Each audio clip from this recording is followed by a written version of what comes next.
আসসালামু আলাইকুম।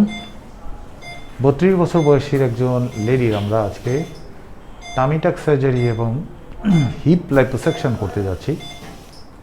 তো ওনার ফ্যামিলি কমপ্লিট। এখন এই সময় এসে উনি বডিটা কন্ট্রোল করতে যাচ্ছেন, বিশেষ করে মিড বডি। ওনার বডিতে বেসিক্যালি সারা বডিতেই ফ্যাট জমার প্রবণতা অনেক বেশি, যেমন হিপ লাইপিডিমা আছে, থাই লাইপিডিমা আছে।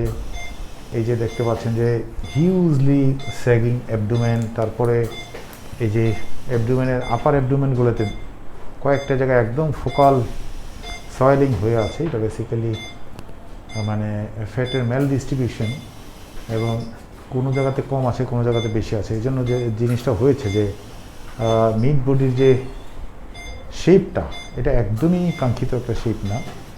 তো আমরা আজকে এই জিনিসগুলা সামনে রেখে এই সার্জারিটা করছি। অলরেডি আমরা দুই সাইডের কিছু ফ্যাট লাইপোসাকশন করে ফেলেছি, যার ফলে আপনারা একদম অ্যাকুরেট শেপটা দেখতে পাচ্ছেন না। এই দুই সাইডে আরও অনেক সয়েলিং ছিল। আমরা আরও কিছু লাইপোসাকশন ওই সাইড থেকে করবো, উপরে পেটে লাইপোসাকশন করব। তারপরে যে অংশটুকু টান দিয়ে আমরা বেসিক্যালি লাগাবো, তখন এইখান থেকে লাইপোসাকশন করে যখন ফ্যাটটা কমে যাবে, এটা যখন ফ্ল্যাট হয়ে যাবে, তখন কিন্তু একটা খুব সুন্দর শেপ আসবে। এই টোটাল সার্জারিটা করার পরে ওনার ইয়ের মধ্যে মিড বডিতে খুব ভালো একটা চেঞ্জেস আসবে বলে আমি আশা করছি, এবং এই সার্জারিটা ওনাকে অনেক ভালো কনফিডেন্স দেবে ইনশাল্লাহ। আমি খুবই আশাবাদী। এটা যে ওনার শুধু সৌন্দর্যের ঘাটতি করাচ্ছে বা ওনার কনফিডেন্সের ঘাটতি করাচ্ছে তা না, ফাংশনালি ওনার সমস্যা হচ্ছে। যেমন এই অ্যাবডোমেনটা যখন ইয়ে হয়ে ফোল্ড হয়ে স্যাগিং হয়ে থাকে, নিচে কিন্তু কন্টিনিউয়াস ভিজে থাকে, যার ফলে ওখানে ফাঙ্গাস ইনফেকশন সবসময় হয়ে থাকে।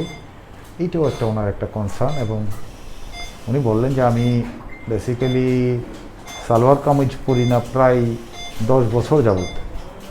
সালোয়ার কামিজ পরলে এটা খুবই দেখা যায়, আমাদের এই মোটা দেখা যায়, এবং সালোয়ার কামিজ পরলে আমি খুব লুজ সালোয়ার কামিজ পরি, যাতে করে এই আমার এই আমি যে বডিটা এই মুহূর্তে আমার আছে, এটা যেন কেউ বুঝতে না পারে যে এত একটা অনাকাঙ্ক্ষিত একটা শেপ হয়েছে। তো বেসিক্যালি এই ধরনের কথা পেশেন্টরা আমাদেরকে বলে থাকেন। এটা বেসিক্যালি ওনাকে আত্মবিশ্বাসহীনতায় ভোগা। এই সার্জারির মাধ্যমে কিন্তু এই আত্মবিশ্বাসটা পুনরুদ্ধার করা একদমই সম্ভব।